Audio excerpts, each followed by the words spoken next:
you want to talk about science, I can scientifically test what I'm saying. I can take an object that's more dense than the air. I can drop it. It goes down. Then I can use a Van de Graaff generator to introduce electrostatics. I can make the object levitate and or just go up. I can change its weight. I can change how fast it falls with electrostatics.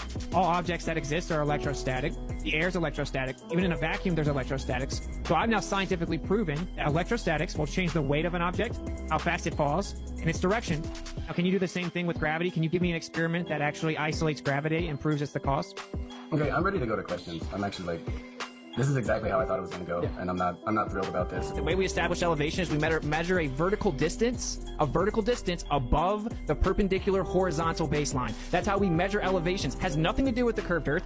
I can pull up the government's official engineering site right now that says for up to 100 square miles, all engineering assumes that the earth is flat and uses plane survey. All of it. It is not in any way. How can you build a bridge assuming the earth is curved? He said it himself that it's curved, you just can't tell. It's close enough. So in reality, plane survey is how we get maps, distances, how we do engineering. The globe claims, oh, well, if we stitch them all together over a distance, I promise it would be curving. Let me actually change the radius by 15%, assume refraction, assume the curvature, throw out all the other measurements, cook the books, and then if I get within 80%, somehow that proves that the Earth's a ball, and then they hijack the horizon, which is optical, and claim that it's physical. And everything that I'm saying is a fact, okay? And that's why we have to assume the Earth is flat to get elevation. And that's why we have to assume the Earth is flat to build things, because if you assumed it was a globe, it wouldn't work. These are all facts. So they got everyone thinking, oh, I never feel like I'm moving, but I'm moving. And I see the sun and the moon move, but they're not moving. And the sun looks like it moves in the sky, but actually it's sitting still. And I'm just falling backwards during the sunset. I just can't tell. And the horizon, which is where the word horizontal came from, is of course horizontal and flat, but actually it's curved. You just can't tell.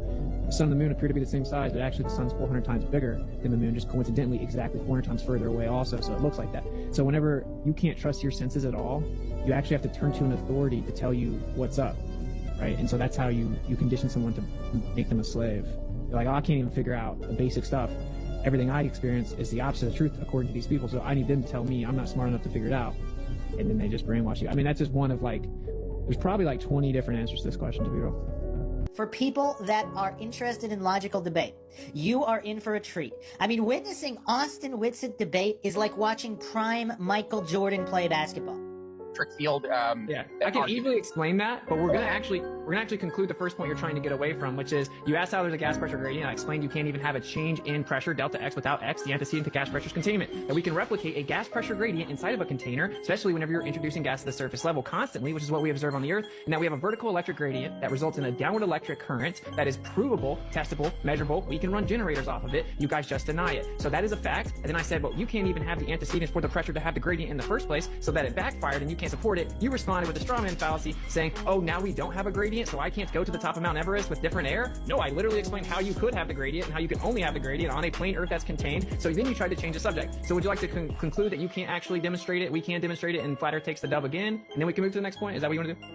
No, because they're none of my questions. So let's go back to the one where I was talking about gravity.